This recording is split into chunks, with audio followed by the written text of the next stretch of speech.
লাগল উলা বিকামালিহি কাশাফাদ দুজা বিজামালিহি হাসনাত জামিউ খিসালিহি সাল্লু আলাইহি ওয়া আলিহি। আলহামদুলিল্লাহ। রাজশাহী বিভাগের নওগাঁ জেলার পত্নীতলা থানার অন্তর্গত নজিপুর পৌরসভা চক জয়রামপুর রোড মাদ্রাসা ময়দানে মক্কা ইন্টারন্যাশনাল হিফজুল কোরআন মাদ্রাসা অ্যান্ড স্কুলের উদ্যোগে হাফেজ ছাত্রদের পাগড়ি প্রদান অনুষ্ঠানে ঐতিহাসিক তাফসিরুল কোরআন মাহফিলের স্বনামধন্য সভাপতি প্রাণপ্রিয় নওগাঁবাসী আল্লাহর দরবারে শুকরিয়া জানাচ্ছি, যিনি কোরআন শোনার জন্য আজকের এই রাতের বেলা দল মত নির্বিশেষে অনেককে আগে আসার তৌফিক দিয়েছেন, অনেককে এখনো আসতেছেন। খুশি হয়ে বলেন আলহামদুলিল্লাহ। আল্লাহ পাক বলেন মা আনজালনা আলাইকাল কুরআনা লিতাশকা। হে নবী, কোরআন আমি আপনাকে এই জন্যে দেইনি যে আপনি অপমানিত হবেন, অপদস্থ হবেন, আপনি মায়ের খাবেন, লাঞ্ছিত হবেন। লিতাশকার জন্যে, কষ্ট সহ্য করার জন্য আমি কোরআন দেইনি। কোরআনে কারিম দিয়েছি এই পৃথিবীতে আপনাকে উপরে তোলার জন্যে। ওয়ারফা'না লাকা যিকরাক, আমি কি আপনার নাম উপরে তুলে দেইনি? যেখানে আমি আল্লাহর নাম উচ্চারণ হয় সঙ্গে সঙ্গে ওখানে আপনার নামটা আমি আল্লাহ উচ্চারণের ব্যবস্থা করে দিয়েছি। তামাম পৃথিবীতে যেখানে আল্লাহর নাম উচ্চারণ করা হয় সঙ্গে সঙ্গে দেখবেন বলা হচ্ছে আশহাদু আল্লা ইলাহা ইল্লাল্লাহ ওয়া আশহাদু আন্না মুহাম্মাদান আবদুহু ওয়া রাসূলুহু। বলেন আল্লাহু আকবার। আমাদের এই বাংলাদেশ 1150 কিলোমিটার এদিকে ওদিকে। কক্সবাজারের টেকনাফের ওই শেষ গ্রাম থেকে যখন আজানের ধ্বনি দেওয়া হয়, আমি দেখেছি পঞ্চগড়ের তেতুলিয়া আর একেবারে বাংলা বান্দা পর্যন্ত শুরু যখন হয় শেষ পর্যন্ত শুধু আজান শেষ হতেই বাংলাদেশে প্রায় 14 মিনিট সময় লাগে। 1150 কিলোমিটারে যদি 14 মিনিট একাধারে আল্লাহর নামের সঙ্গে সঙ্গে রাসূলুল্লাহর নাম উচ্চারণ হতেই থাকে। সারা পৃথিবীতে 257টা রাষ্ট্র আছে। কত হাজার হাজার হাজার হাজার কিলোমিটার আপনি বলেন। প্রত্যেক জায়গায় যদি আল্লাহর নাম পৃথিবীর শুরু থেকে একেবারে শেষ প্রান্ত পর্যন্ত শুরু হয়, 24 ঘন্টার 1টা ঘন্টাও বাকি থাকে না যেখানে রাসূলুল্লাহর নাম উচ্চারণ হচ্ছে না। ওই জামানায় আবু জেহেল বলেছিল মুহাম্মদ বিদায় নিলে, যেহেতু আর কোনো ছেলে সন্তান বেঁচে নেই, মা কানা মুহাম্মাদুন আবা আহাদিম মির রিজালিকুম ওয়ালাকির রাসূলুল্লাহি ওয়া খাতামান নাবিয়্যিন। মুহাম্মদ তোমাদের ভেতরে কোনো অ্যাডাল্ট পুরুষের বাবা নয়, প্রাপ্ত বয়স্ক কোনো পুরুষের বাবা মুহাম্মদ নয়। কারণ আল্লাহ ভালো করে জানতেন পৃথিবীতে অনেক আবেগওয়ালা উম্মত তৈরি হবে। নবীর ছেলে যদি এই যেই কয়টা ছেলে আল্লাহ তাকে দিয়েছিলেন, আবুল কাসেম, তয়ব এবং ইব্রাহিম, যেই কয়টা সন্তান দিয়েছিলেন যদি বেঁচে থাকতো, পরবর্তীতে তাদেরকে ওরা নবীর আসনে বসিয়ে ফেলতো। কারণ তারা যুক্তি খাড়া করতে, এর আগে যত নবী আল্লাহ পাঠিয়েছে প্রায় নবীগুলো সবই তাদের সন্তানরা নবী হয়েছে। তাহলে শেষ নবী মুহাম্মদুর রাসূলুল্লাহর সন্তান নবী হবে না কেন? এইটাও নবী। আল্লাহ পাক এই জন্য একটা সন্তানকে প্রাপ্ত বয়স্ক হতে দেননি, আগেই বিদায় দিয়ে দিয়েছেন। আমার মনে হয় এই জায়গায় যদি আল্লাহ সিবিয়ান শব্দটা দিয়ে দিতেন, পৃথিবীর বহু কাফের আছে তারা কোরআনে কারিম নিয়ে যারা উল্টাপাল্টা ধারণা করে, ওরা এই জায়গায় রেজাল না দিয়ে সিবিয়ান দিলে ওরা কোরআনের ভুল ধরতো। বলে কেন তোমাদের আল্লাহ জানিয়েছেন যে কোনো পুরুষের পিতা নয়, এই জন্য আল্লাহ সিবিয়ান না দিয়ে রেজাল শব্দটা দিয়ে জানিয়েছেন। রেজাল মানে যারা প্রাপ্তবয়স্ক 15 বছরের উপরে, আর সিবিয়ান বলা হয় যারা ছোট শিশু 1 থেকে 15 বছরের নিচে। এখান থেকেই তো বের হয় কোরআনে কারিমের কথাগুলো কত সূক্ষ্ম। কিয়ামত পর্যন্ত আল্লাহ চ্যালেঞ্জ দিয়ে দিয়েছে, একটা ভুল তো দূরের কথা, সন্দেহের অবকাশ পর্যন্ত বের করতে পারবেন না। এই কোরআন আল্লাহ আমাদেরকে দিলেন। কোরআনে কারিম যারা শুধু শুনতে এসেছি, শুনে বাড়ি চলে গেলে হবে না। নবীজিকে আল্লাহ যে গ্যারান্টি দিয়েছেন, ওই গ্যারান্টি দেখার সময় এখন বাংলাদেশে চলে এসেছে। আমি যা বলবো আপনি একটু গভীরে নিয়ে যাবেন, দেখবেন আনন্দ পাবেন। তারাকতু ফীকুম আমরাইন লান তাদিল্লু মা তামাসসাকতুম বিহিমা কিতাবাল্লাহি ওয়া সুন্নাতু রাসূলিহি। নবীজি বিদায় হজের ভাষণের শেষ কথা বলেছিলেন, আমি তোমাদের কাছে 2টা জিনিস রেখে গেলাম, একটা আল্লাহর কালাম কিতাবুল্লাহ, আর 2 নম্বরে আমি নবীর সুন্নাত। কথাগুলো ভালো করে মনে রাখেন। নবীজি কিন্তু বলেছেন সুন্নাতু রাসূলিহি। আমার 2 পাশেই 2 জন আলেম বসে আছে, ওখানে মুহাদ্দিস বসে আছে। নবীজি কি বলেছিলেন আমি তোমাদের জন্য আমার হাদিস রাখলাম? কি বলেছিলেন? সুন্নাত। আজ এই দেশে বহু মানুষ বলে আমরা আহলে হাদিস। না, এই শব্দটা ভুল। আপনি আহলে হাদিস দাবি করে শুধু হাদিস দিয়ে জীবন চালাতে পারবেন না।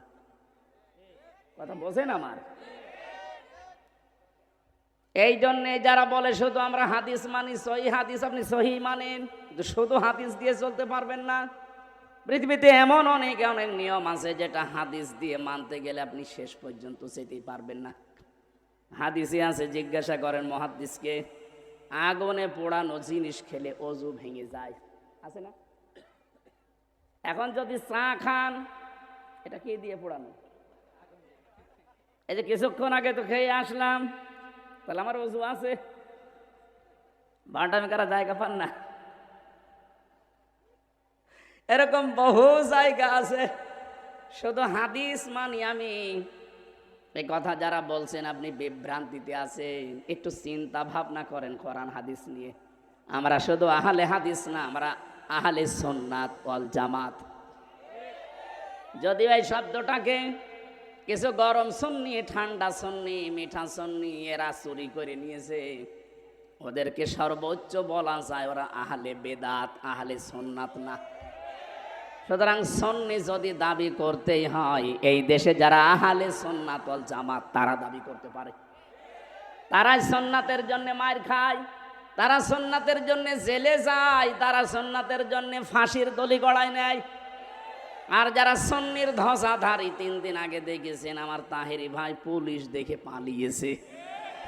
কিসের সুন্নি? এটা একটা ভণ্ড। এটা যে ভণ্ড, ফতোয়া দেওয়া লাগবে,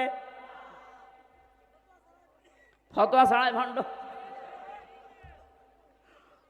কারণ ইসলামের রাম আর বামরা জালেমরা মিলে যত ক্ষতি না করেছে এই দেশে, এই মাজার পূজারি যারা সুন্নির নাম নিয়ে বাংলাদেশে ইসলামের ক্ষতি তার চাইতে বেশি করেছে।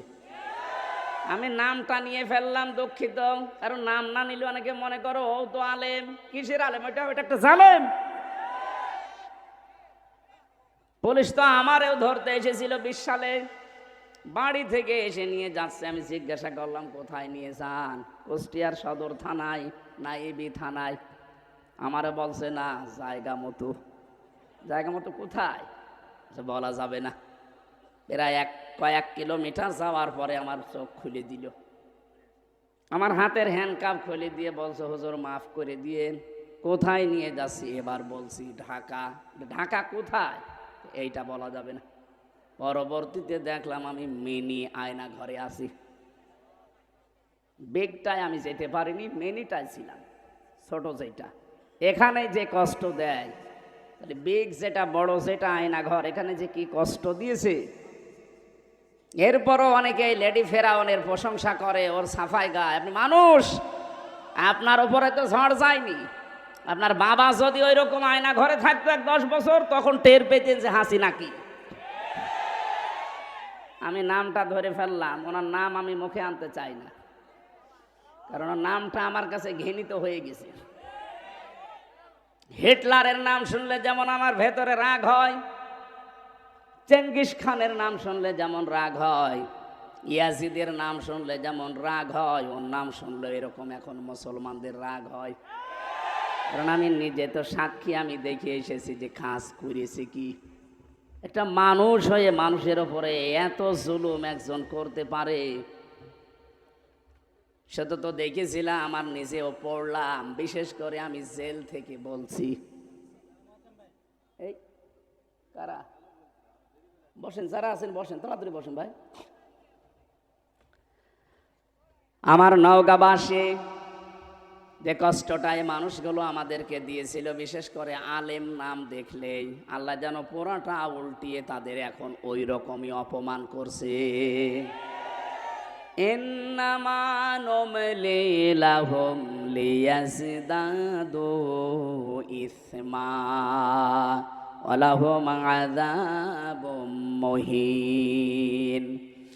সূরা আলে ইমরানের ভেতরে আল্লাহ জানিয়েছেন, মানুষের পাপের বোঝা যখন পরিপূর্ণ হয়ে যায়, ওই মানুষকে আল্লাহ অপমানজনক শাস্তি দেয়। এই আয়াতটা যে কত বাস্তব তার প্রমাণ এই কালামানি। কলার পাতায় শুইয়েছে আল্লাহ, অথচ সুপ্রিম কোর্টের বিচারপতি, এমনকি ওর বিসিও উড়ে গেছে। হ্যাঁ, ওর এখন বউ টেকে কিনা আল্লাহ জানে, কারণ বিসি না থাকলে থাকবে। হ্যাঁ, ওই দেখেন নোটের পাচ্ছে। বাকিগুলোর অপমানের কথা নাই বললাম, তাদের যে চরিত্র, শয়তান পর্যন্ত অত নিচে নামে নাই ওদের, যা এখন ভিডিও ক্লিপ বের হচ্ছে। মানুষ আল্লাহ ঠিক যেন পুরাটা উল্টিয়ে দিয়েছে।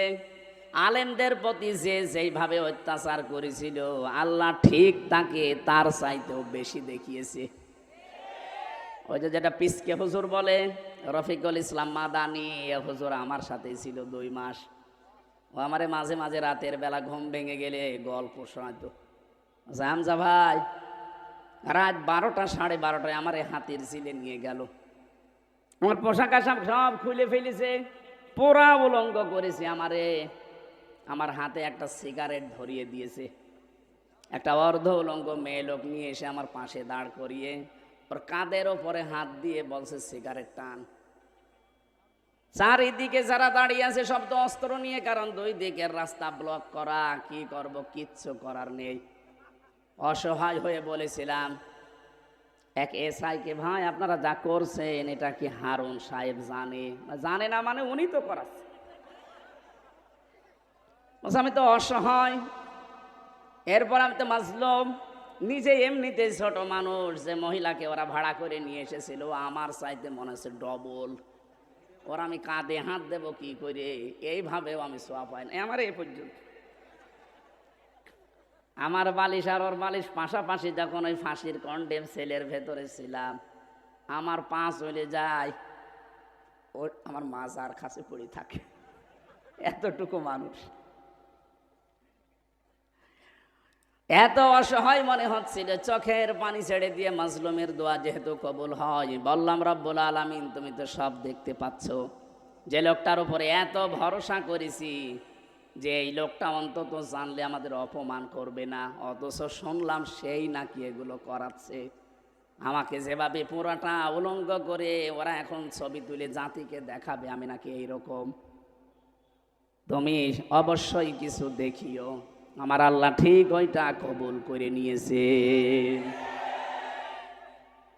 ছোট হুজুরের আর কি দেখা গেছে, যাই হোক দেখা গেছে যেই লোকটার ইশারায় এটা হয়েছে, আল্লাহ তার 3 ইঞ্চি, কথা বলে না কেন, জিকির উঠে গিয়েছিল 3 ইঞ্চি 3 ইঞ্চি। আর মহিলারাও জিকির করতো 3 ইঞ্চি। কি গো, কি এটা কি? ওই হারুন আঙ্কেল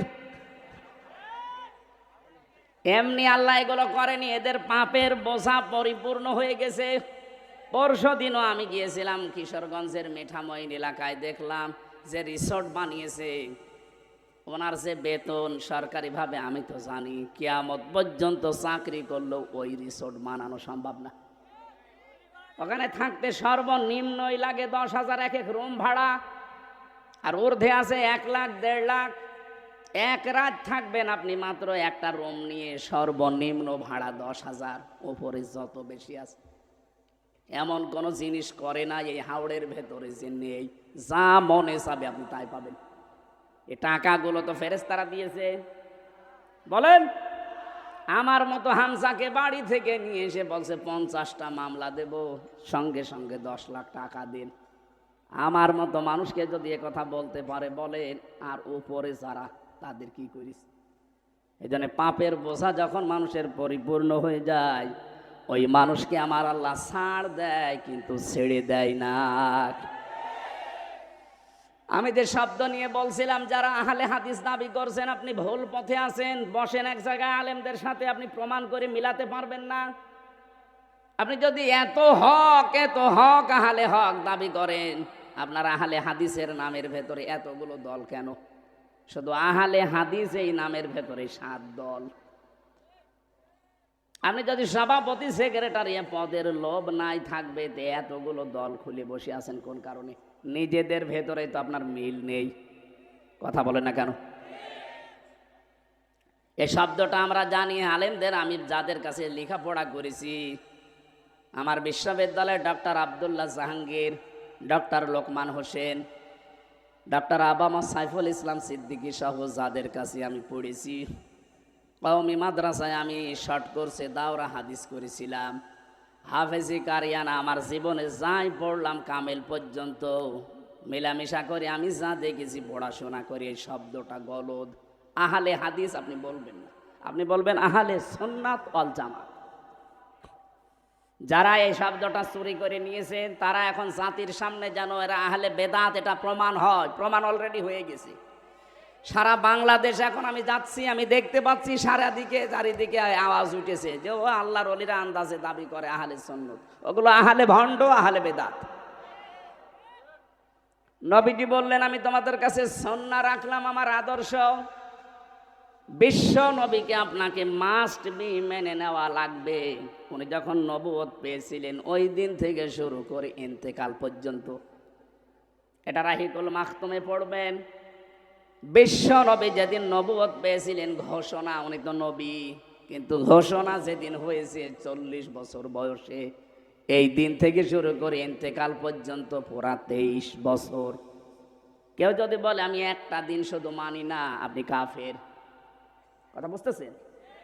জ্ঞানী মানুষ যারা আছেন একটু খেয়াল করেন, নবীজির এই 23 বছরের নবুয়তের জিন্দেগির কেউ যদি বলে আমি এই হাফ দিন মানি না, সে কাফের। কারণ আল্লাহর নবীকে আল্লাহ শারিয় বানিয়েছেন, শরীয়ত প্রণেতা। উনি যদি বলতেন হালাল না হারাম, এত বড় পাওয়ার তার ছিল।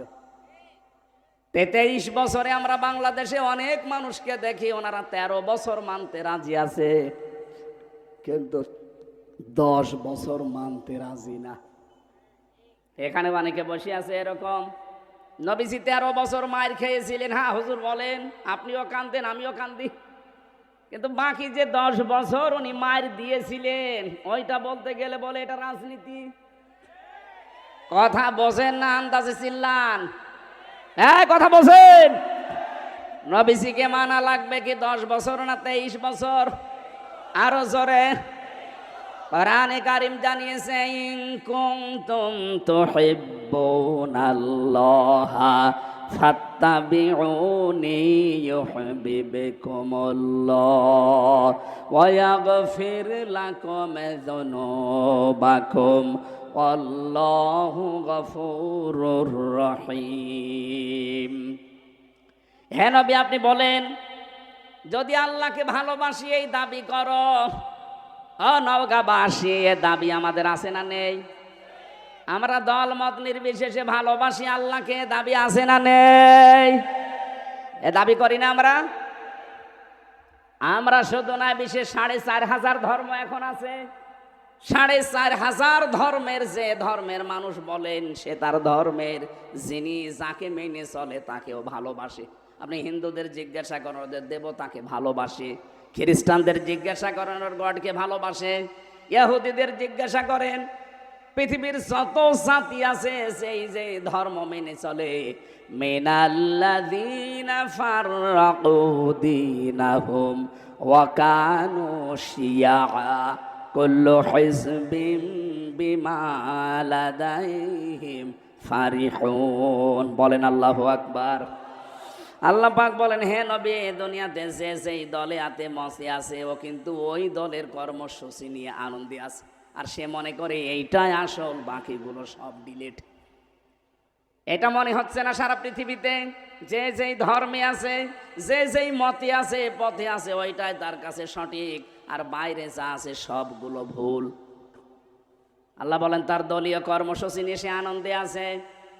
দুনিয়াতে সবাই যেহেতু দাবি করে আমরা আমাদের যিনি ইবাদত পাওয়ার যোগ্য তাকে আমরা ভালোবাসি, আমরা মুসলিম 200 কোটির উপরে, কত 200 কোটির উপরে আমরা এখন মুসলিম, আমরা সবাই এই কথা বলতে রাজি আছি যে আল্লাহ তোমাকে আই লাভ ইউ, ভালোবাসি।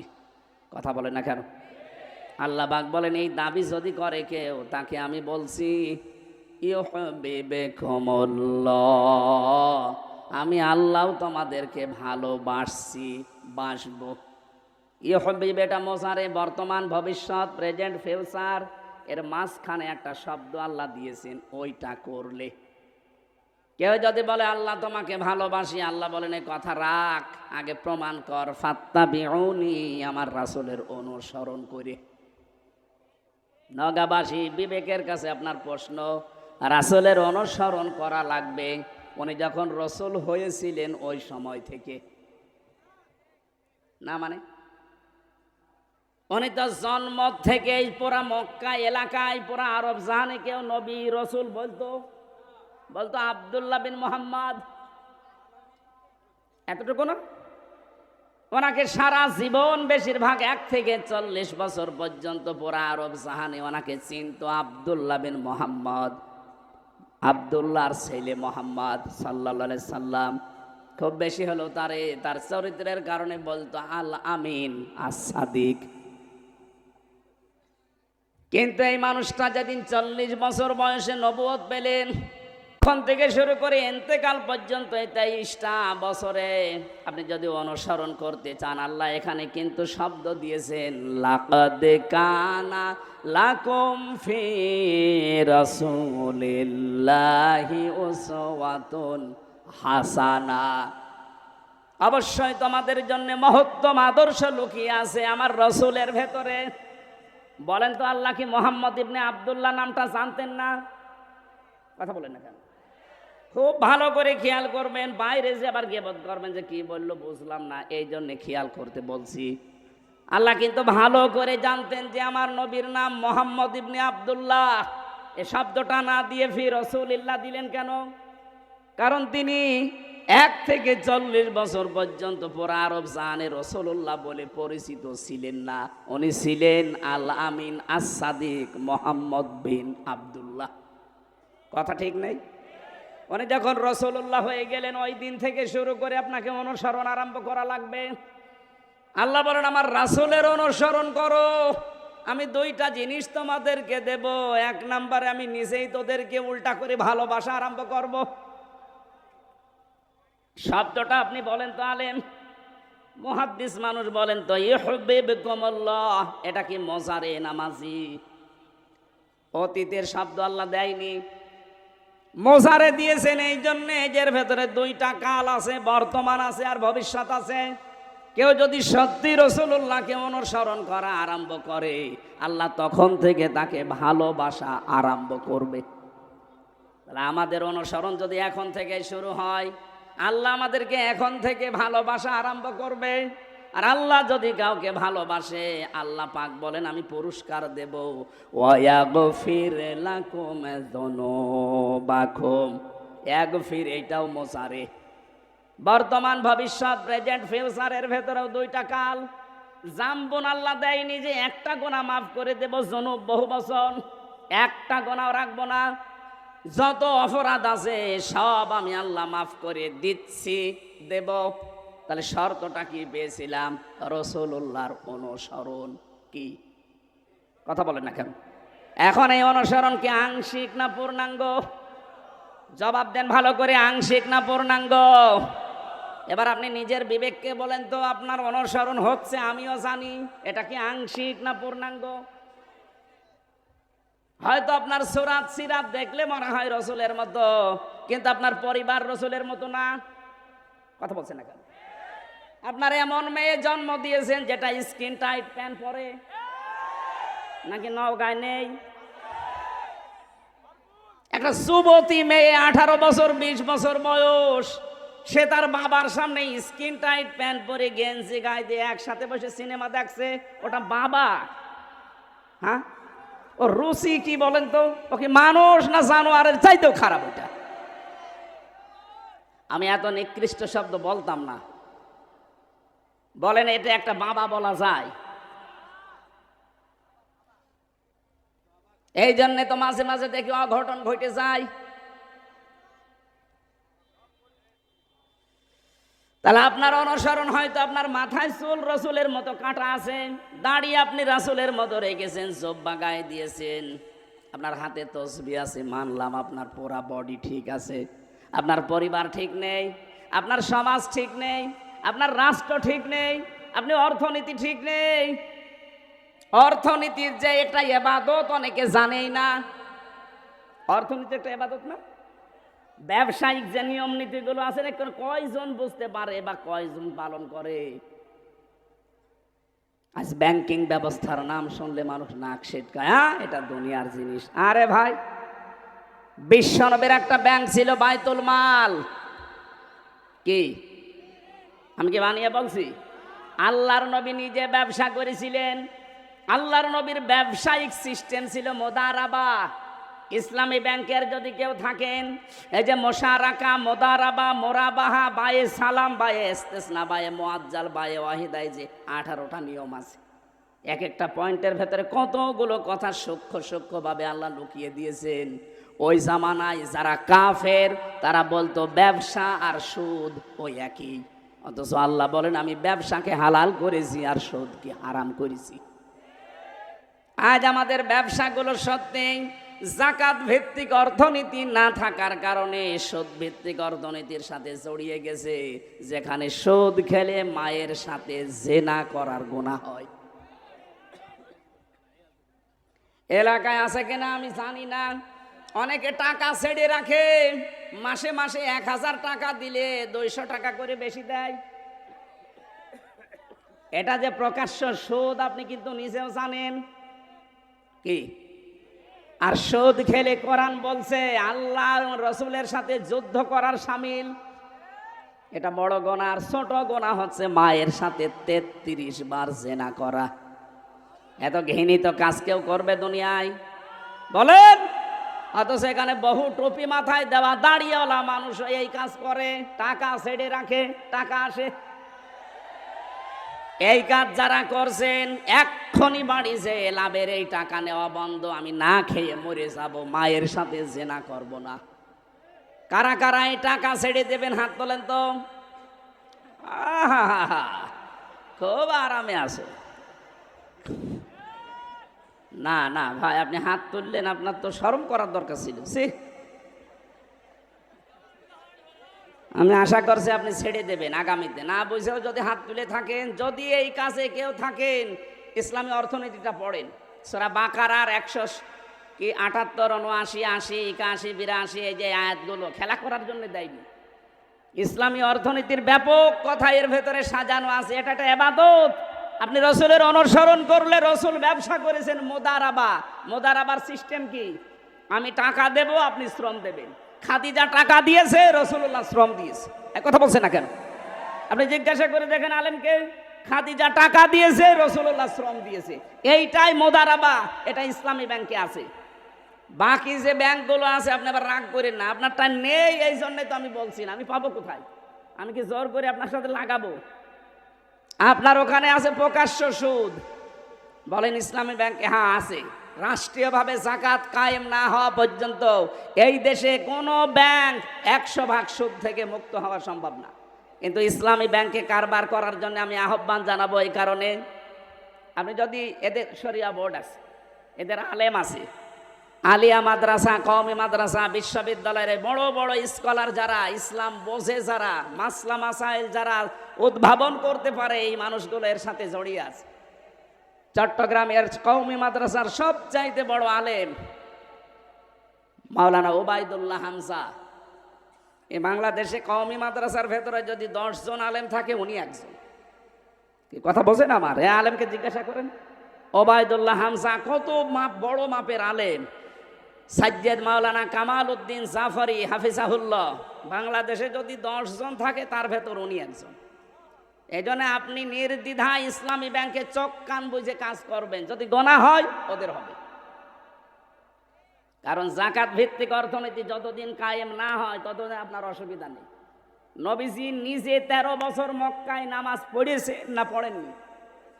বলেন না কেন? কিভাবে পড়লেন? কারণ তখনও তো কাবা শরীফের ভেতরে 360টা মূর্তি। উনি কি মূর্তির সামনে নিয়ে নামাজ পড়লেন না? মানে এবার আপনি বলেন তো, নবীজি নিজে 360টা মূর্তির সামনে নিয়ে কাবা শরীফে নামাজ পড়লেন, ওনার নামাজ হয়? হয়েছে এই কারণে, কারণ ওনার হাত ছিল না। উনি যে মূর্তিগুলো সরাবে ওই অবস্থায় উনি নেই।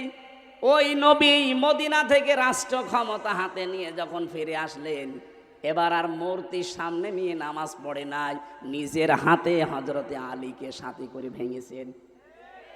আপনি ইসলামকে ওই জায়গায় আগে তুলে দেন।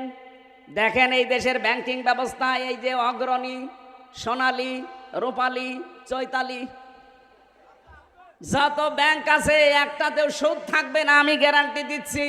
বিশ্বের বহু মুসলিম দেশে আমি গিয়ে দেখেছি যেখানে সুদ নেই, তাদের ব্যাংক চলছে না? চলছে। তাদের যাকাত ভিত্তিক অর্থনীতি রাষ্ট্রীয়ভাবে আছে। আমাদের রাষ্ট্রীয় যাকাতের নিয়ম নীতি রাষ্ট্রীয়ভাবে সরকারিভাবে কায়েম করে দেন, এক সলির মধ্যে 4 আনাও সুদ খেতে পারবে না। তাহলে এটা যতদিন কায়েম না হয় ততদিন আপনি তো কারবার করবেন, নামাজ পড়বেন না। মূর্তির সামনে নিয়ে তো এখন নামাজ পড়া লাগছে। সুতরাং যতদিন ইসলামী দেশে রাষ্ট্রীয়ভাবে কায়েম না হয় ততদিন আমার মনে হয় এই দেশে ইসলামী ব্যাংকের উপরে যেহেতু আর কিছু নেই, আপনি পাবেনও না। এই জন্য আমি একেবারে নির্দ্বিধায় বলতে পারি, আপনি এই জায়গায় কাজ কারবার করেন। রাসূলের অনুসরণ আংশিক করলে হবে না। বিশ্বনবী নিজে রাজনীতি করেছেন না করেননি? আপনি রাজনীতির কথা শুনলে খালি উল্টাপাল্টা দিকে যান। মানে আমার মনে হয় নবীজি যদি এখন বেঁচে থাকতো, শয়তান নবীজিকেও বলতো নবী মনে হয় ওই দলের। কি কথা বলেন? এখন আল্লাহর নবীর আন্তর্জাতিক যে নিয়ম নীতিগুলো ছিল আপনি ওইগুলো ফলো করেন। এখন যদি বলেন হ্যাঁ আপনারা করেন না, করবো কি করে? আমার 100 জনের মাত্র 15 জন মানুষ আমরা এই দেশে, 100 জনের 15 জন মানুষ আমরা এই দেশে রাষ্ট্রীয়ভাবে ইসলাম কায়েম হোক এটা চাই। এটা আগস্টের 5 তারিখের আগের বর্ণনা। এখন এই 3 মাস 10 দিনে রিপোর্ট পাল্টিয়ে গেছে। আল জাজিরা রিপোর্ট দিয়েছে বাংলাদেশে এখন 100 জনের 58 জন মানুষ চাচ্ছে এদেশে কোরআন কায়েম হোক। এটা যদি সত্যি আর কিছুদিন যেতে দেন, আমার তো মনে হচ্ছে যে হারে মানুষ ইসলামে ঝুঁকতেছে, কারণ অনেক কিছুই দেখা শেষ। কোরআনের বাংলাদেশ 54 বছর তো আমরা দেখলাম কম বেশি, না দেখি নাই? বলেন, বাবা চালিয়েছে, চাচাও চালিয়েছে, কারো স্বামী চালিয়েছে, কারো বউ চালিয়েছে, আর আপা তো চালাইলো। এখন শুধুমাত্র দেখতে বাকি আছে আল্লাহর কোরআন দিয়ে দেশটা চললে কেমন দেখা যায়। মুসাফির অবস্থায় আছি আমি, এখনো মাজলুম অবস্থায় আছি, অসুস্থ আছি, এখনো দোয়া করছি এই লক্ষ মানুষ নিয়ে। আল্লাহ, দুনিয়ায় যদি তোমার কিছুই ভালো না লাগে আমাদের জীবনের, অন্তত মুসাফিরের দোয়া তোমার নবীজি বলেছে ফেরত আসে না। বড় আশা নিয়ে আকাঙ্ক্ষা নিয়ে আমরা বলছি, বাংলাদেশে চরম চোখে 56,000 বর্গ মাইল কোরআনের হাতে তুলে দাও। তাহলে রাসূলের অনুসরণ করা লাগবে কি আংশিক না পূর্ণাঙ্গ? আরো জোরে বলেন। এ পূর্ণাঙ্গ অনুসরণ যখন আপনি করতে যাবেন তখন মনে করবেন যে আল্লাহ আপনাকে কেবল ভালোবাসা আরম্ভ করল। আমি কথা বোঝাতে পেরেছি? তার মানে এখনো এই দেশে অনেক পীর, অনেক আলেম, অনেক বক্তা, অনেক মুফাসসির, অনেক মুহাদ্দিস, অনেক শাইখুল হাদিস এখনো আল্লাহর ভালোবাসায় পাওয়া আরম্ভ করেনি, যাদের পূর্ণাঙ্গ অনুসরণ নেই। এই যে আজকে রমজান ভাই বলছিল মাওলানা মামুনুল হককে, মাওলানা আমির হামজাকে যেদিন ধরা হয় ওই দিন যদি দেশের মানুষগুলো যারা তাওহীদি জনতা, বিশেষ করে 48,000-এর ওপরে পীর আছে এই দেশে।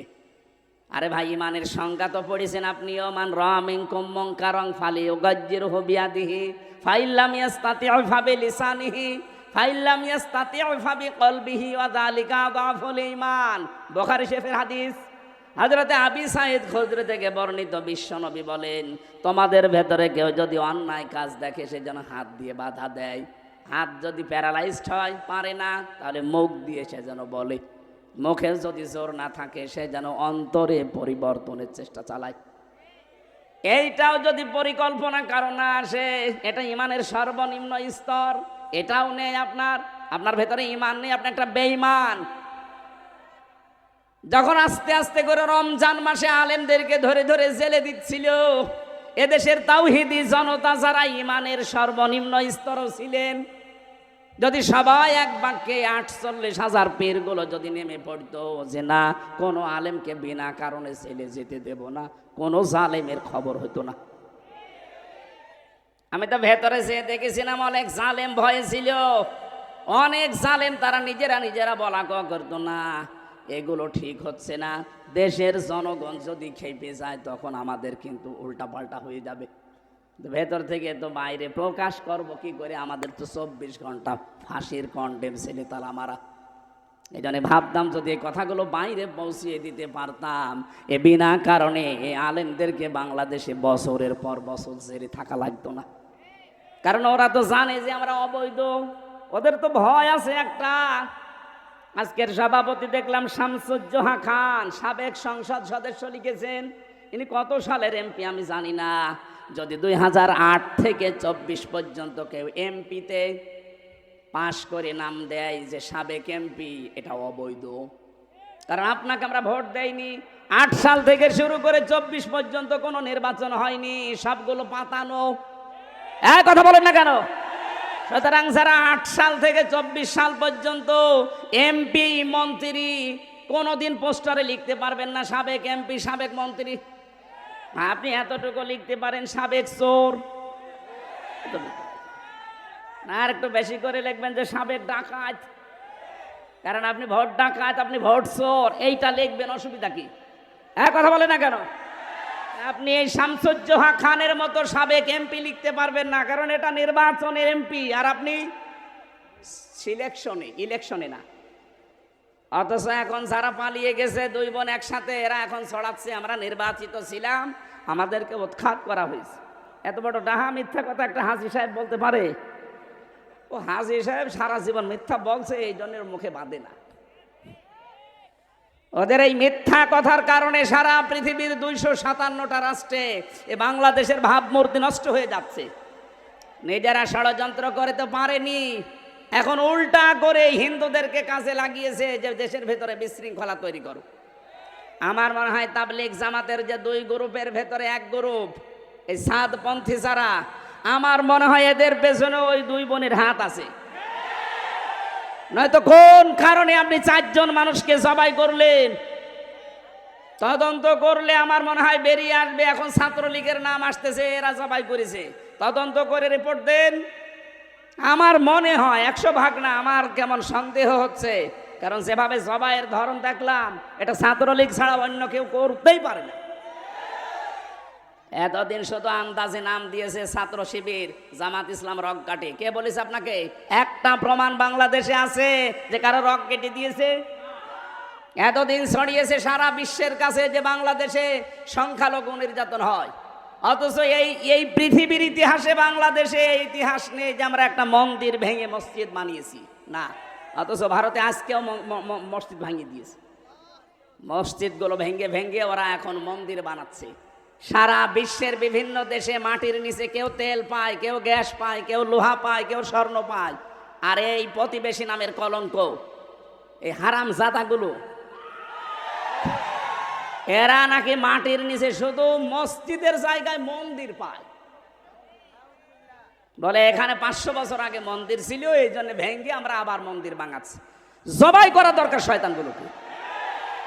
আর এই কিছু হকার আছে মলম, এই মলম সাংবাদিক যেইগুলো, আমার মনে হয় ওদেরকে বাংলাদেশের এই হিজড়াদের হাতে দিয়ে দেওয়া দরকার, কামড়িয়ে খেয়ে ফেলবে। বিশেষ করে ময়ূখ রমজানকে, শয়তান, এ কি মানুষ? বাংলাদেশ থাকবে না, বাংলাদেশ থাকে থাক, না থাকে না থাক, তোর ইন্ডিয়া থাকবে কিনা দেখ। 7 সিস্টার আমার মনে হচ্ছে থাকবে না, কারণ যা আরম্ভ করেছেন আপনি মুসলমানের গায়ে হাত দেননি, সরাসরি আল্লাহর ঘরে হাত দিয়েছেন। আল্লাহ আবাবিল পাঠিয়েছিলেন তার ঘরকে রক্ষা করার জন্য, সে আল্লাহ এখন আর নেই। বলেন, কাবা শরীফ যদি আল্লাহর ঘর হয়, বাবরি মসজিদ কার ঘর? এ ঘরকে আপনার ভেঙ্গে টুকরা টুকরা করে রাম মন্দির বানিয়েছেন। আল্লাহ বসে আছে, ছাড় দিয়েছে, ছেড়ে দেবে না। ভারত আজ হোক কাল হোক টুকরা টুকরা হবে। আজকেও 2 জন কোলাঙ্গারকে পিটিয়ে দেশের জনগণ হাসপাতাল পাঠিয়ে সকালবেলা। ওরা নিজেরা এখন কন্ট্রোলে নেই। ওদের পেঁয়াজগুলো, রসুনগুলো, এরপরে ওদের ঝাল, আলু সব বর্ডারে পৌঁছতেছে। আমাদেরকে ভয় দেখায় যে না খাওয়িয়ে মারবে। আমাদের খাবারের মালিক কি তোরা? কে বলেন? পৃথিবীর 200 কোটি মুসলমানের আর কিছু না থাকে, এই ঈমান আছে যে আমাদের খাবার শুধুমাত্র আল্লাহ দেয়, কারণ তার নাম রাজ্জাক। তার নাম কি? তোদের খাবারের কি হবে চিন্তা কর। আমেরিকা কালকে কি বলেছে দেখেননি? পরশুদিন ডোনাল্ড ট্রাম্প যে 16 লাখ ভারতীয়কে সব ফেরত পাঠাবো, জানুয়ারির 20 তারিখে ওর শপথ। যাতে মাতাল হলো তাহলে ঠিক আছে, আরো তো এক রোকা। দেখেন কি করে। যদি সত্যি এটা করে, মোদির গদিতে আগুন লেগে যাবে। ধুতি সামলাতে সামলাতে শেষ। এখন বলছে চট্টগ্রাম নিয়ে নেব। আরে দাদা, আপনি কি যৌতুক নেবেন? আর মেয়ে তো পালিয়ে গেছে, কিসের যৌতুক? ও মেয়ের বিয়েই তো আমরা মানি না, পালানো মেয়েকে এখনো মেনেই নেয়নি, যৌতুক তো আরো দূরের কথা। আর যার সাথে পালিয়েছে ওর সাথে কি মেয়ে বিয়ে দেওয়া যায়? ওর হচ্ছে ফুল হাতা আর আমাদের হাফ হাতা। ওর ফুল হাতা না? ও দাদা, যতদিন হাফ হাতা না হবে ওর সাথে তো মুসলমানের বিয়ে দেওয়া যায় না। আর দাদার যে বয়স, এই বয়সে যদি এখন হাফ হাতা করা লাগে, ও গোড়া থেকে কেটে বাদ দিয়ে লাগবে। তাছাড়া ও মুসলমানি দিতে ও হাজাম পাবেন কোথায় বুড়ো বয়সে? ও পাকা জিনিস এখন কাটতে গেলে তো সমস্যা। দেখা যাচ্ছে হাজামে ডাক্তারে বললো ঠিক আছে নিয়ে আসেন, ও আগা কাটতে যে গোড়া কেটে দিচ্ছে। ওর বিয়ে করার স্বাদ মিটে যাবে। ভারতে এখন নিয়ে নেবে চট্টগ্রাম। এ দেশের 1 ইঞ্চি না হাফ ইঞ্চি মাটি যদি কেউ চোখ রাঙিয়ে নিতে চায়, আমার মনে হয় দেশের 18 কোটি মানুষ জীবন দিলে 36 কোটি দাদা নিয়ে জীবন দেবে।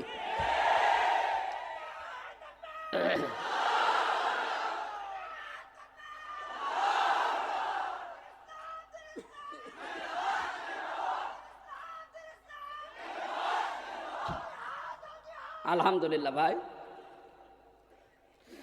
আমি যে কথাটা বলার জন্য পর্যন্ত নিয়ে এসেছিলাম, বিশ্ব নবীর অনুসরণ করা জীবনে যদি আমাদের থাকে, আমাদের আর চিন্তা নেই, কারণ আমাদের আখেরাত তৈরি হয়ে গেছে। পেছনের অপরাধ আল্লাহ মাফ করে দিয়ে আমাদেরকে আল্লাহ তার বানানো বাগান ওই জান্নাতে প্রবেশ করিয়ে দেবেন। বলেন আমিন। ও নওগাঁবাসী, বিশ্বনবী যেই 2টা জিনিস ছেড়ে গিয়েছিলেন, তার একটা আল্লাহর কিতাব, 2 নাম্বার তার সুন্নাহ। এখনো যদি সত্যি আমরা আঁকড়িয়ে ধরার সিদ্ধান্ত নিয়ে শক্ত মজবুতভাবে ধরতে পারি। হাদিস পড়েছিলাম, নবীজি বলেন শেষ জামানায় তোমরা কোরআন আর হাদিসকে মাড়ির দাঁত দিয়ে শক্ত করে ধরবা। চিন্তা করলাম, দাঁত তো সামনে আরো 32টা আছে, এগুলোর নাম রে মাড়ির দাঁতের কথা বললেন কেন? ব্যাখ্যায় পড়েছি হাদিস। আমি বিস্তারিত বলতে গেলে সময় কভার হবে না, এই জন্য তাড়াতাড়ি করছি। নবীজি বোঝাতে চেয়েছেন যে মাড়ির দাঁত দিয়ে কোনো মানুষ কিছু ধরলে শক্ত করে ধরে। আজ আন্তর্জাতিক বিশ্বের যে চাপ, বিশেষ করে যে ষড়যন্ত্রে দাদারা আরম্ভ করেছে, বাংলাদেশে এখনো পর্যন্ত জালেমদের কিছু প্রেতাত্মা আছে, তারা যা আরম্ভ করেছে এখান থেকে মুক্ত হওয়ার জন্য এই বাংলাদেশে এখন সবচাইতে বড় বড় দায়িত্ব আল্লাহর কোরআন আর হাদিসকে মাড়ির দাঁতের মতো শক্ত করে আঁকড়িয়ে ধরা। আল্লাহ গ্যারান্টি দিয়েছেন, মা আনজালনা আলাইকাল কুরআনা লিতাশকা। কোরআন আমি তাশকার জন্য নাজিল করি নাই, আপনাকে বিপদে ফেলবে, কষ্ট দেবে না, আঁকড়িয়ে ধরেন, দেখেন আপনাকে আমি উপরে তুলে দেব। আল্লাহ জানেন এটা আঁকড়িয়ে ধরার মাধ্যমে সেখানে তোলার কথা ওই জায়গায় যেন আমাদেরকে তুলে দেয়, বলেন আমিন। আমি ওই রকমই আয়াত পড়েছিলাম আজকে, সূরা কাসাস। মুসা আলাইহিস সালামের জীবনে দিয়ে আল্লাহ আরম্ভ করেছেন, পৃথিবীর মানুষকে কিছু শিক্ষা আল্লাহ এখান থেকে দিতে চান।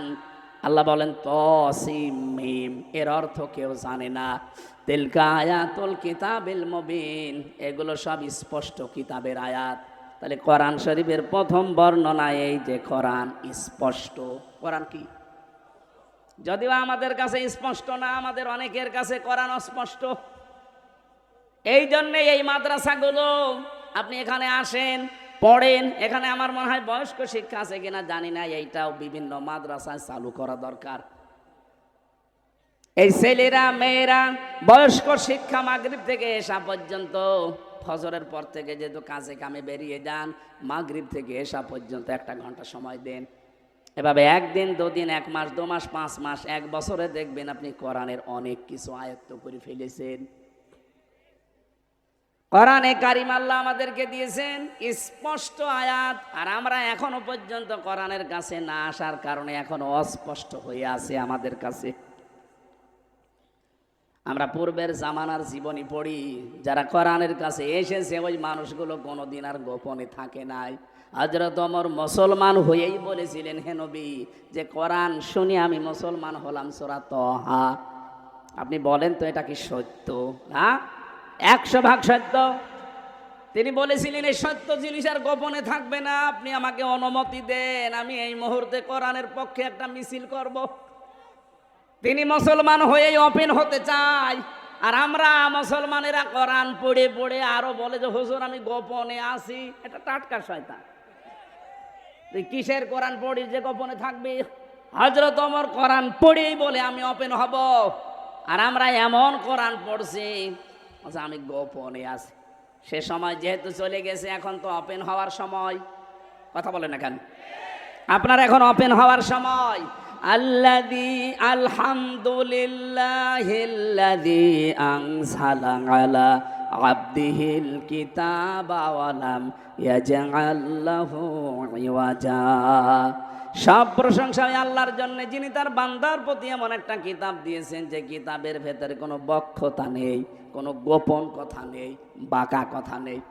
যারা আজ মারেফতের কথা বলে বলে মানুষদেরকে মায়ের পথ দেখায়, নাম দিয়েছে মারেফত, অথচ দেখায় মায়ের পথ। কথা বলেন না কেন? ভাব ধরেছে উনি বুজুর্গ। কিসের বুজুর্গ? ওটা বেজির্গ। আপনাকে মারেফত বলতে কিছু নেই, এটা শব্দটা হচ্ছে উরফুন থেকে। আরাফা ইয়ারিফু মানে পরিচিত হওয়া। আরাফাতের ময়দানে যেহেতু আদম হাওয়া এসে পরিচিত হয়েছিলেন, জায়গাটার নামই হয়ে গেছে আরাফাতের ময়দান। আর ওই শব্দটাকে গোপন বিষয় বলে মানুষদেরকে কোরআন থেকে সরাতে চায়। এটা এক শ্রেণীর মানুষের দেশে কাজ করছে। স্পষ্টভাবে বলছি, কোরআনে কোনো গোপন কথা নেই, যা আছে সব ওপেন কথা। আর কিছু জিনিস যেটা আল্লাহ জানায়নি ওইটা বাদ, যেমন তহা, ইয়াসিন, তসিম, মিম, আলিফ লাম মিম, এগুলো আল্লাহ বাড়ে আর কেউ জানে না। আর রাসূলুল্লাহকে আল্লাহ জানিয়েছেন, উনি আমাদেরকে বলেননি, ও পর্যন্ত যাবার দরকার নেই। কিন্তু বাকি যত আয়াত আছে কোনো আয়াত অস্পষ্ট না, সব স্পষ্ট। আপনি এর কাছে আসেন, বসেন, পড়েন, দেখবেন গভীরে যত যাবেন তত আনন্দ পাবেন। আমি কোরআনে কারিমের একটা আয়াত এই কয়েকদিন আগে চিন্তা ভাবনা করে আমার এই দৃষ্টিতে আমি আশ্চর্য হয়ে গেছি। সানুরিহিম আয়াতিনা ফিল আফাকি অফি আনফুসিহিম। এটা সূরা হামিম সাজদার শেষের দিকে আছে। রব্বুল আলামিন বলেন, অতি শীঘ্রই আমি দিক দিগন্তে এবং তোমাদের এই শরীরের ভেতরে এমন কিছু আছে যেগুলো দেখাবো, স্পষ্ট করে দেখাবো। হাত্তা ইয়াতাবাজ্জানা লাহুম আন্নাহুল হক, যতক্ষণ পর্যন্ত আমি যে সত্য এটা প্রমাণ না হয় ততক্ষণ দেখাবো। আমি বহু কিছু পেয়েছি, আমার একটা বিষয় খুব আশ্চর্য লাগে। কম্পিউটার এখানে ভেড়িয়ে দিলে আমি দেখাতে পারতাম। আল্লাহ যে ফতোয়া দিয়েছেন কোরআনে, ইন্নাল মুবাদ্দিরিনা কানু ইখওয়ানাশ শায়াতিন, আল্লাহ পাক বলেন যারা অপচয় করে তারা শয়তানের ভাই। এ ফতোয়া দিয়েই তিনি শেষ করেননি, তিনি নিজে এটা মেনেছেন আগে। তোমাদের শরীরের ভেতরেও দেখো, কি দেখবো? শরীরের ভেতরে দেখলাম এই যে খাবার খেয়ে আসলাম, এই খাবারগুলো দিয়ে এর নির্যাস যেটা, ওইটা দিয়ে পিত্ত রস তৈরি হয়, ওইটা দিয়ে বীর্য তৈরি হয়, ওইটা দিয়ে রক্ত তৈরি হয়, ওইটা দিয়ে আলাদাভাবে যখন রসগুলো বেরিয়ে যায়, কিছু দিয়ে পায়খানা, কিছু দিয়ে প্রস্রাব তৈরি হয়। কম্পিউটার ভেড়িয়ে খালি মানব দেহটা লিখবেন, দেখবেন মাথা থেকে শুরু করে পুরাটা এমনিতে সেজদা দিতে বাধ্য হবেন। আমি ওইটা মিলিয়ে দেখলাম আল্লাহ যে ফতোয়া দিল আমি অপচয় করি না, তাহলে পিত্ত রসটা কি করে? খাবার যতক্ষণ আপনার পেটে আছে, ওই পিত্ত রস যেটা দামি সব চাইতে, কারণ খাবারের নির্যাস দিয়ে তৈরি, ওটা ফোঁটা ফোঁটা ফোঁটা ফোঁটা পড়তে থাকে। খাবার যতক্ষণ আছে ওটা পড়লে খাবার হজম হয়, যতক্ষণ খাবার না থাকবে শেষ হয়ে যাবে। কারণ খাবার খাওয়ার 1 ঘন্টার ভেতরে পেটে আর খাবার থাকে না, ওটা টয়লেট হয়ে যায়। যতক্ষণ খাবার থাকবে ততক্ষণ পড়বে, খাবার নেই যেহেতু দামি জিনিস আর পড়বে না, তাহলে তো অপচয় হবে। আল্লাহ নিজের কথাই নিজে মানবেন না, এই জন্য অটোমেটিক আল্লাহটা বন্ধ করে দেয়। কালকে সুবহানাল্লাহ বলবেন।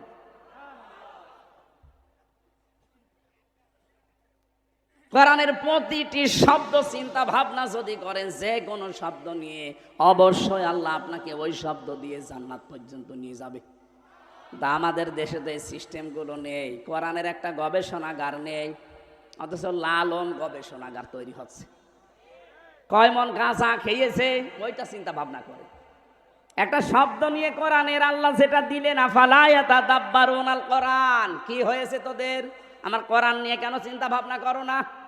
এই জন্য দেশের ধনী ধনী মানুষ যারা আছেন, আমরা আহ্বান জানাবো, যারা ভালো ভালো নাম করা আলেম, যারা চিন্তা ভাবনাশীল, এদেরকে নিয়ে আপনার কোরআনের ইনস্টিটিউট গবেষণাগার বানান, কোরআন রিসার্চ সেন্টার বানান। মানুষ যেন কোরআন থেকে তথ্যগুলো বের করে জাতির সামনে উপহার দিতে পারে। আমরা ওগুলো পাই না, পড়বো কি করে? যতটুকুই চিন্তা ভাবনা আসে মাথার ভেতরে, দেখি না কিছু করলে একটা নতুন তথ্য বের হয়ে যায়। বলেন তো, এই চিন্তা যদি কোনো খ্রিস্টান করে, যে কি অপলক সৃষ্টি এটা, বলেন তো অপরূপ। খাবার থাকলে পড়বে, খাবার না থাকলে কে বন্ধ করছে? ওটা আল্লাহ নিজে বন্ধ করে দিচ্ছে। আল্লাহ বলেন, হাত্তা ইয়াতাবাজ্জানা লাহুম আন্নাহুল হক আওয়ালাম ইয়াকফি বিরাব্বিকা আন্নাহু আলা কুল্লি শাইইন শাহীদ।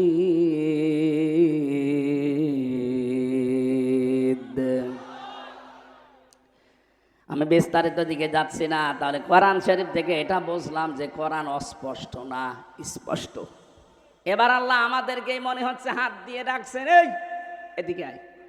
নাতলো আমি তেলাওয়াত করে তোদেরকে এখন শোনাবো। নাতলো আলাইকা মিন নাবাই মূসা ওয়া ফিরআউনা বিল হাক্কি লিকাওমি ইউমিনুন।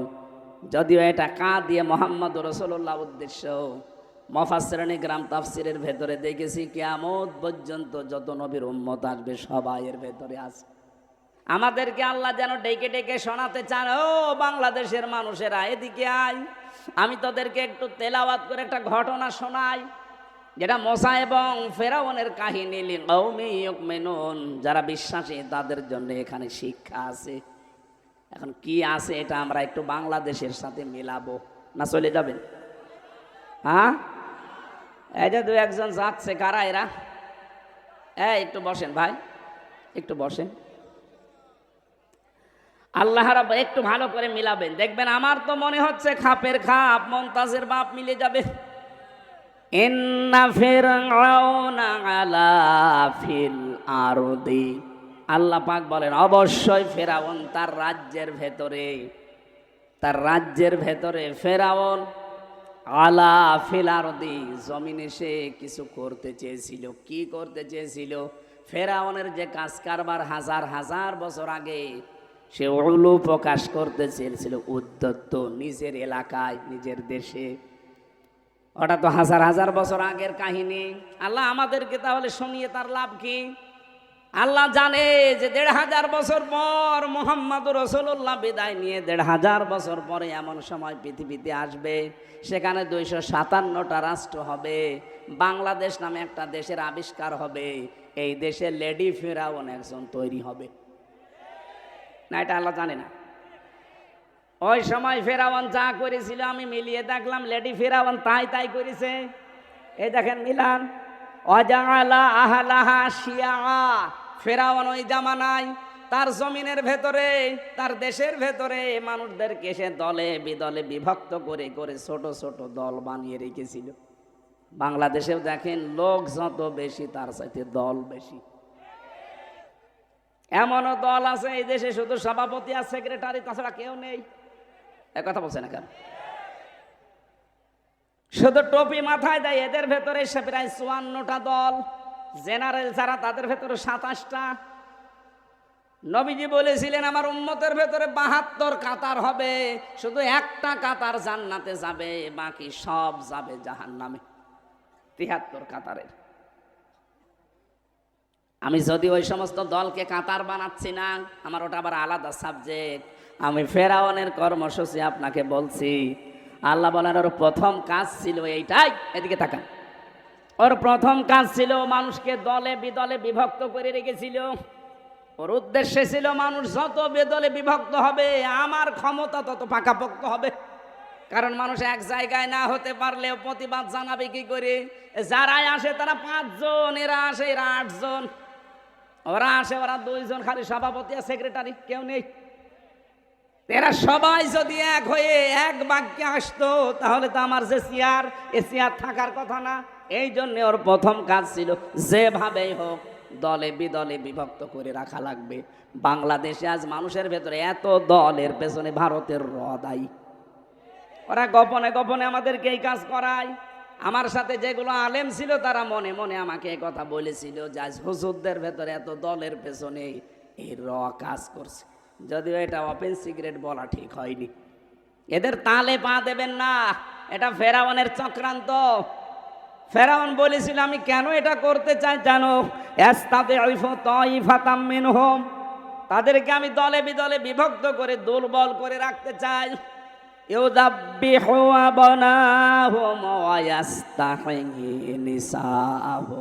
তাদের পুরুষদেরকে আমি মেরে ফেলতাম আর মেয়েদেরকে জীবিত রাখতাম।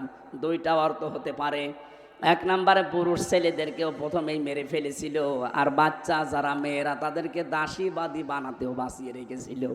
দ্বিতীয় অর্থ, পুরুষদের কর্মহীন করে দিয়েছিল, মেয়েদের কর্মসংস্থান বানিয়ে দিয়েছিল। এটা ফেরাউনের কাজ। আপনি দেখেন দ্বিতীয় অর্থটা বাংলাদেশে মিলে যাবে। কত পুরুষ মানুষ আয়ে বিয়ে পাশ করে বসে আছে, চাকরি নেই। মেয়েটা ম্যাট্রিক ফেল, তার ৩ জায়গায় চাকরি। এই কথা বলছে না? এটা ফেরাউনের চক্রান্ত। কারণ মেয়েরা যেখানে সময় বেশি দেয় তার সাথে মহব্বত ভালোবাসা বেশি হয়, এইটাই নিয়ম। ও স্বামীর সাথে থাকে 4 ঘন্টা আর বসের সাথে থাকে 18 ঘন্টা। এরকম পরিবেশ বাংলাদেশে ছিল না, এখনো আছে। এটা পাল্টাতে হবে। মেয়েদের অভ্যাসই এইটা, যার সাথে সময় বেশি কাটাবে তার সাথে মহব্বত বেশি হবে। এই জন্য অনেকের স্বামী বিদেশ চলে যায়, তখন ওর পাশের বাড়ির জলিমদ্দির সাথে ওর দেবরের সাথে সময় বেশি কাটানো লাগে। মহব্বত স্বামীর চাইতে পাশের বাড়ির জলিমদ্দির সাথে বেশি হয়। আপনাদেরকে একটা কথা বলছি, জীবনেও কোনোদিন বিবাহিত মেয়ে লোক বা ভাবি, প্রতিবেশীর স্ত্রী, এদের সাথে ভুল করেও লাইন করতে যাবেন না। কারণ আপনি না পারবেন তাকে বিয়ে করতে, না পারবেন কষ্ট সহ্য করতে। কথা বলছেন? হ্যাঁ, অবিবাহিত কোনো মেয়ে লোক যদি অসহায়, বিধবা অথবা স্বামী পরিত্যক্তা, এরকম মেয়ে লোক ভালো লাগে, বিয়ে করে ফেলেন। কিন্তু সাবধান, পাশের বাড়ির ভাবির সাথে অথবা প্রতিবেশীর স্ত্রীর সাথে অথবা বিবাহিত কোনো মহিলার সাথে লাইন করতে যাবেন না, কারণ তার স্বামী যতদিন না ছাড়বে আপনি বিয়ে করতে পারবেন না। আর বিয়ে করতে না পারলে যতদিন আপনি লাইনে থাকবেন শুধু কষ্ট পাবেন। এইরকম লাইনে যারা আছেন আজকে থেকেই তাওবা করবেন যে না, আমি এক্ষুনি ওই ভাবির মোবাইল নাম্বার ডিলিট করে দেব। কারা কারা পারবেন হাত তোলেন। দুই একজন মুরব্বী হাত তুলেছে। ওর তো মোদি দাদার মতো অবস্থা, ওর হাত তোলার দরকার কি? না, সম্মানিতা মা বোনেরা, মেয়েরা এসেছে, মেয়েরা সম্মানিতা মা বোনেরা, এটা শুধু পুরুষের জন্য না, এটা মহিলাদের জন্য। নারী পুরুষ এই জেনা, বিশেষ করে চোখের জেনা আর মনের জেনা, এই দুইটা জেনা থেকে যদি আমরা বাঁচতে চাই তাহলে দুইটা ঔষধ খাওয়া লাগবে। সূরা নূর 18 নম্বর পারা 12 নম্বর পৃষ্ঠা 7 নম্বর লাইনের 30 নম্বর আয়াত এটা। অকুল্লিল মুমিনিনা ইয়াগুদ্দু মিন আবসারিহিম ওয়া ইয়াহফাযু ফুরুজাহুম যালিকা আযকা লাহুম। আমি সহ যারা এখানে আছি, নারী হোক আর পুরুষ হোক, মাত্র 15 দিন এই ঔষধটা খাবেন। এলাপতি, হোমিওপ্যাথি না গাছগাছড়া, আল্লাহর নিজের বানানো ঔষধ। আল্লাহ বলেন মমিন পুরুষদেরকে এবং মমিন নারীদেরকে বলে দেন তারা যেন পর নারী পর পুরুষ থেকে প্রথমে তাদের চক্ষু নিম্নগামী করে। 14 জন পুরুষ আর 14 জন মহিলা বাদ দিয়ে যার সামনে যত কিছু পড়বে আল্লাহর ঔষধ আজকে থেকে খাওয়া লাগবে। এই যে আজকে মহিলারা এসেছে, এরাও যদি সামনে পড়ে যায়, ওটা যদি আপনার মা হয় আপন মা, যদি খালা হয় আপন খালা, যদি নিজের বোন হয় আপন বোন, নিজের মেয়ে হয় আপন মেয়ে, নিজের ফুফু হয়, নিজের পুত্রবধূ হয়, এরকম 14 জন মহিলা এবং 14 জন পুরুষ, বাবা ছেলে, নিজের আপন ভাইয়ের ছেলে, আপন বোনের ছেলে, নিজের মেয়ের জামাই, এরকম 14 জন পুরুষ 14 জন মহিলা বাদ দিয়ে সামনে যেই পড়বে সঙ্গে সঙ্গে আল্লাহর কথা মনে করে চোখ নিচের দিকে করবেন। যদিও শয়তান ওদেরকে জাল হিসাবে রাখবে, তারপরও শক্ত কন্ট্রোল করেন নিজেকে। 2 নম্বরে লজ্জা স্থানের হেফাজত করা। ইল্লা আলা আজওয়াজিহিম আও মা মালাকাত আইমানুহুম ফাইন্নাহুম গায়রু মালুমিন। আল্লাহ পাক বলেন নিজের জায়েজ স্ত্রী ছাড়া অন্য কোনো কারোর স্ত্রী কামনা করাই জায়েজ নেই। করা না, শেষে হর্ষাই আছে, করাই জায়েজ নেই। অথচ যারা আজ পরকীয়া প্রেম করছি বলে এক জিনিস আর আমি কতদিন কি করব, এই জন্য অন্য জায়গায় লাইন করেছি। আপনি যদি এই কথা বলেন তো আপনার বউ তো এই কথা বলতে পারে যে ও ছাতায় এক জিনিস আর পর দিন আমি আর এক জায়গায় করি। এই যে নিজের স্ত্রীর প্রতি আজ আকর্ষণ নেই, অন্যের বউ দেখলেই কেমন যেন আকর্ষণ হয়, ভালো লাগে, এমনি না। এই কারণে, কারণ আমার লজ্জাস্থান এবং চোখের হেফাজত নেই, এই জন্য অন্যের বউ দেখলে খুব ভালো লাগে, নিজেরটা দেখলে আর ভালো লাগে না। খালি 15 দিনে ঔষধ খাবেন, 15 দিন দেখবেন নিজের স্ত্রীর প্রতি আকর্ষণ বাড়বে, নিজের স্ত্রীর প্রতি চাহিদা বাড়বে। পৃথিবীর অন্য কোনো মহিলা যত সুন্দর হোক দেখলে আপনার কাছে আর ভালো লাগবে না। এই ঔষধটা খাওয়া যাবে না। এক কথা বলে না কেন? ফেরাউন যা করেছিল, মেয়েদেরকে কর্মসংস্থান দিত আর পুরুষদেরকে অকর্মা করে রাখতো। এই লেডি ফেরাউন তাই করেছিল। ও মানুষকে বোঝাতো যে আমরা সমান অধিকার দিতে চাই। এদিকে যে জারজের কারখানা তৈরি হচ্ছে ও টের পাচ্ছে। নিজের ছেলে বিয়ে দিয়েছে খ্রিস্টান মহিলার সাথে, বলে আহলে কিতাব। কিসের আহলে কিতাব? পৃথিবীতে শুধু মুসলমান ছাড়া বাকি যা আছে সবগুলো কাফের। সে ইহুদি হোক, খ্রিস্টান হোক, বৌদ্ধ হোক, হিন্দু হোক, মাজুসি হোক, সব কাফের। আপনি যদি প্রমাণ করতে পারেন যে ওরা মুসলমান, কারণ কোরআন আসার পরে সবগুলো ডিলিট হয়ে গেছে, আর বলে না উনি আহলে কিতাবের মেয়েদের বিয়ে করেছে, ভণ্ডামি করার জায়গা পান না। ওর পাশে যারা থাকতো তারা ওকে বোঝাইতো আপনার অসুবিধা নেই, খ্রিস্টান মেয়ে তাতে কি হতো, আহলে কিতাব। আমি এই কথা সিঙ্গাপুরে বলেছিলাম, এই কারণে আমার উপর ওদের রাগ। আমাদেরকে কাফের বললো। আরে ভাই, কাফেরকে কাফের বলবো, অসুবিধা কি? এজন্য আমার আর জাতি দেয় না। আমার মতো এই লোকের চেহারা ওনারাও ঢুকতে দেয়। সত্য কথা বলতে সে নিজের দেশ হোক, আর সিঙ্গাপুর হোক, মালয়েশিয়া হোক, আর আমেরিকা হোক, কোনো জায়গায় আমি পিছপা হয়নি, কোনোদিন হব না। এটা যদি সিঙ্গাপুরে মরণের আগে যেতে না দেয়, আমার কোনো দরকার নেই। কিন্তু সত্যটা তো জানা লাগবে যে কাফের, আপনি কাফের। ইমান ভাঙার 10টা কারণ আছে না হুজুর? তার ভেতরে 7 নাম্বার কারণ, কাফেরকে কেউ যদি কাফের মনে না করে, সেও কাফের।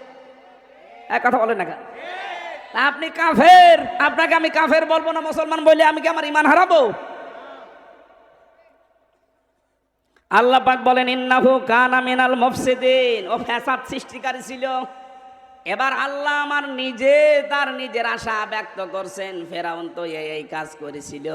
ওয়া নুরিদু আন্না মুন্না আলাল্লাযিনা ইসতাদঈফু ফিল আরদি ওয়া নাজআলাহুম আইম্মাতাও ওয়া নাজআলাহুমুল ওয়ারিসিন। আমি আল্লাহ একটা আলাদা ইচ্ছা করলাম। আমার ইচ্ছা কি? ফেরাউন যেই দলটাকে কোন ঠাসা করে রেখেছিল, এই যে হাজার হাজার দলে বিভক্ত করে একটা দলকেও টার্গেট করে কোন ঠাসা করে রেখেছিল, অত্যাচার জুলুম নির্যাতন করে ছোট করে রেখেছিল, ওই দলটা মুসা নবীর দল। কথা বলে না কেন?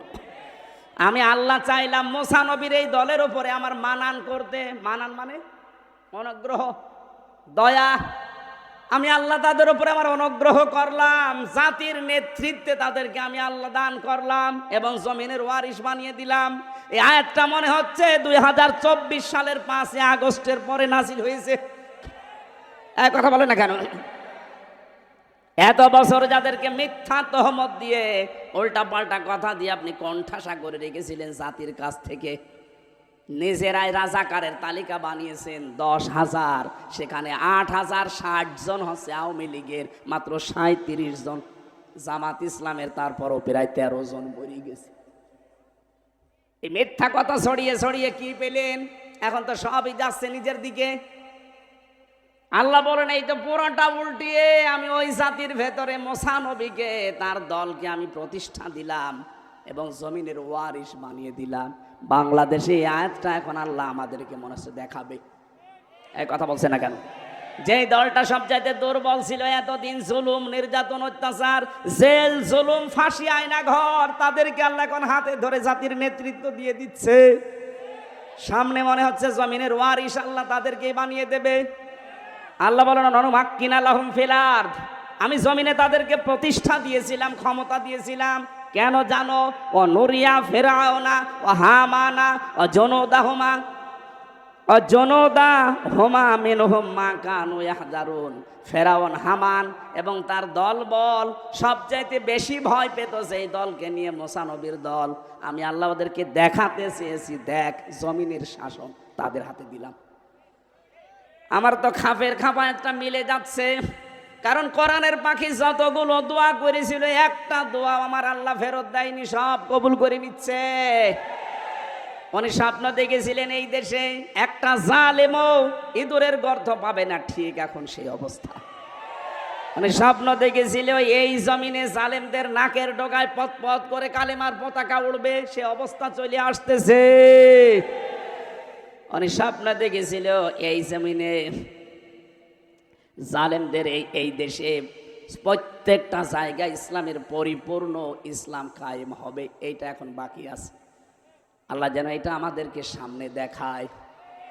যেহেতু নবীদের দোয়া আল্লাহ ফেরত দেয়নি, লাকাদ সাদাকাল্লাহু রাসূলাহুর রুইয়া বিল হক, অবশ্যই আল্লাহ তার রসুলের স্বপ্নকে সত্য রূপ দিয়েছিলেন। রসুল তো এখন নেই, রসুলের নায়েব আছে। কি এটা রসুলের নায়েব না? নায়েবে রসুল উত্তরাধিকারী, রাসূলের ওয়ারিস এইগুলো। এনারা যদি কোনো স্বপ্ন দেখে, অবশ্যই আল্লাহ সেটা বাস্তবে হক রূপ দেবে। আর সেইটাই আমরা সামনে দেখতে পাচ্ছি। আল্লাহ কোরআনের আয়াত যেন আমাদেরকে দেখান, বলেন আমিন। জেলে যাওয়ার পর কয়েকটা অভিজ্ঞতা হয়েছিল, তার ভেতরে একটা স্বামী স্ত্রীর গন্ডগোল। হাজারো মানুষ দেখলাম জেল খাটতেছে শুধু স্বামী স্ত্রীর গণ্ডগোলের কারণে। আমি এই জন্য এখানে বসে বসে এই বইগুলো লিখেছিলাম। এটা নারীদের জন্য, আর একটা আছে পুরুষের জন্য। দাম্পত্য সমস্যা এবং তার সমাধান কি করা যায়, ওখানে যেহেতু বাস্তব দেখেছি ওইটা দেখে লিখেছি। বাইরে এসে এডিটিং করে এটা ছেড়েছে। মেয়েরা আপনার স্বামীকে ছেলেকে দিয়ে এটা স্টেজ থেকে নিয়ে যাবেন, যে স্বামীকে পড়াবেন আর স্বামীরা স্ত্রীদের পড়াবেন। বহু সমস্যার সমাধান দেওয়া আছে। আমি আশা করব এটার ভেতর থেকে তথ্যগুলো আমল করতে পারলে পরিবারটা অন্তত জান্নাত হবে। আমার মৃত মা বাবার আত্মীয় স্বজন, পাড়া প্রতিবেশী, বন্ধু বান্ধবকে দাওয়াত করে খাওয়ালে আমার মৃত মা বাবা উপকৃত হবে কিনা এ বিষয়ে জানতে চাই। সম্মানিত ভাইরা, মানুষ মরে গেলে যে খাবার খাওয়ানো হয় এটা হচ্ছে সাদকা। এটা কি? আর সাদগার খাবার খাবে এই পৃথিবীতে যারা অসহায়, এতিম, মিসকিন তারা। তা আপনি যাদেরকে এই খাবার খাওয়ান ওরা তো সব রমজানের মতো মানুষ। এক কথা বলছেন এখন? আমি হামজার মতো মানুষ, আমি নিয়ে আসি 5 আড়ো গাড়ি, আমারে আপনি মৃত খানা খাওয়াচ্ছেন, ও জায়েজ হবে? সুতরাং দেখে দেখে খাওয়াবেন, অসুবিধা নেই। খাওয়ানো জায়েজ আছে, কিন্তু মানুষ দেখে খাওয়াবেন। আমার কালকে দিনের বেলায় মাহফিল সেই পটুয়াখালী বাউফল সকাল 9টায়, এখন রাত্রে ঢাকা, ওখান থেকে ওরা নিয়ে যাবে আবার দিয়ে রংপুর দিয়ে যাবে। এই জন্য আমি আজকে আর টানতে পারছি না, মাপ চাই। আগামী থেকে আসলে আবার কথা বলবো ইনশাল্লাহ। এ বইটা